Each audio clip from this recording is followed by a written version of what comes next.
Daripada Imam Al-Bukhari dan Imam Muslim meriwayatkan daripada Abu Hurairah radhiyallahu anhu, maksudnya bahawa Nabi SAW bersabda, tidaklah para hamba Allah berada di waktu pagi melainkan ada dua malaikat yang turun pada hari tersebut. Lalu salah satunya mengucap, ya Allah, berilah ganti kepada orang yang menafkahkan hartanya. Manakala malaikat yang satu lagi mengucapkan, ya Allah, berilah kebinasaan kepada orang yang tidak mau menafkahkan hartanya.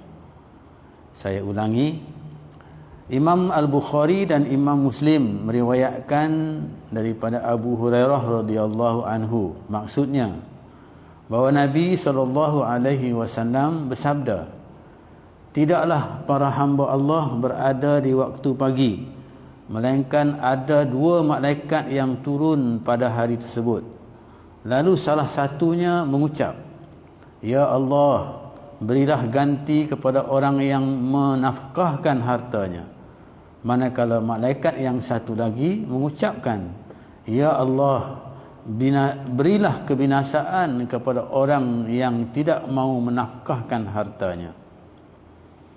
Tuan-tuan sidang pendengar yang dirahmati Allah sekalian, jadi dalam hadis ini Rasulullah SAW menuntut kepada kita supaya itu orang-orang yang beriman supaya menafkahkan atau bersedekah harta kita, ya, harta-harta yang ada kepada kita pada waktu pagi.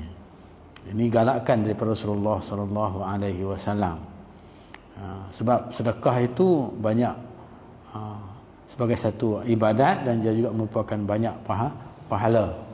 Jadi lebih-lebih lagi di musim Covid ini, ya, jadi ramai daripada kalangan kita yang tak dapat bekerja, dan ada kerana dibuang kerja, ya, ada kerana yang tak dapat, ya, meneruskan membantu ahli-ahli keluarganya dalam memberi nafkah, ya, kepada perintah Allah Subhanahu Wa Taala, iaitu dituntut seorang beri nafkah kepada orang-orang di bawah tanggungannya, ya, kerana masalah yang berlaku dalam COVID-19 ini. Ramai daripada kalangan kita yang tak dapat berniaga, ya, kerana tak dapat keluar untuk berniaga dan sebagainya. Jadi dalam hal ini, maka hadis ini dapat disebut di sini, dapatlah kita bersedekah, dan galakkan bersedekah itu ialah pada waktu pagi. Jadi infakkanlah harta kita untuk mendapat pahala daripada Allah Subhanahu Wa Taala sebagai ibadat kita kepada Allah Subhanahu Wa Taala. Dalam hadis ini menjelaskan kepada kita bahawa yang disebutkan tadi dua malaikat, satu malaikat mendoakan, ya, kepada orang yang menginfakkan hartanya, dan satu lagi malaikat yang mendoakan supaya membinasakan orang yang tidak menginfakkan hartanya atau tidak menafkahkan hartanya kepada yang dituntut itu. Jadi di sini kita tidak ada pilihan, ya.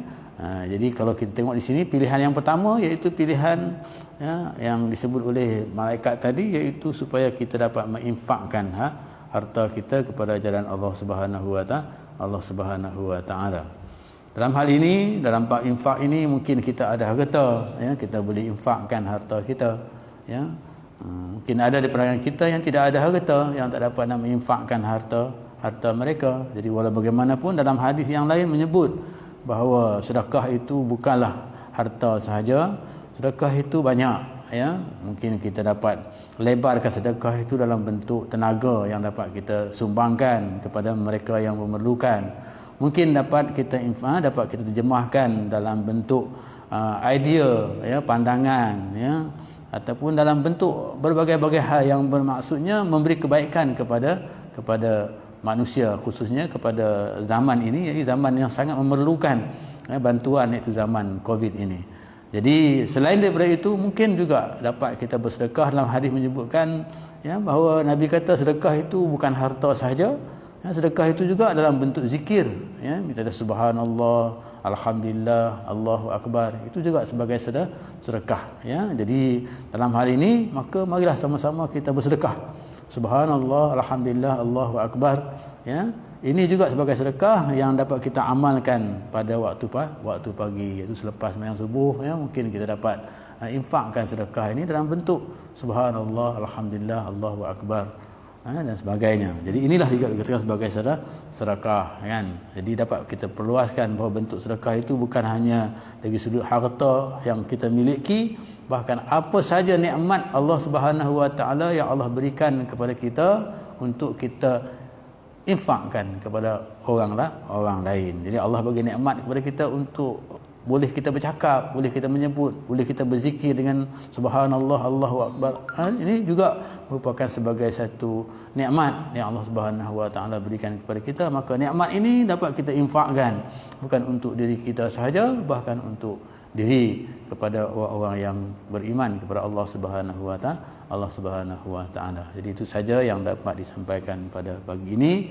Mudah-mudahan ianya dapat memberi manfaat kepada kita semua. Aqulu qouli hadza wa astaghfirullahal azim billahi taufiq wa hidayah. Assalamualaikum warahmatullahi wabarakatuh.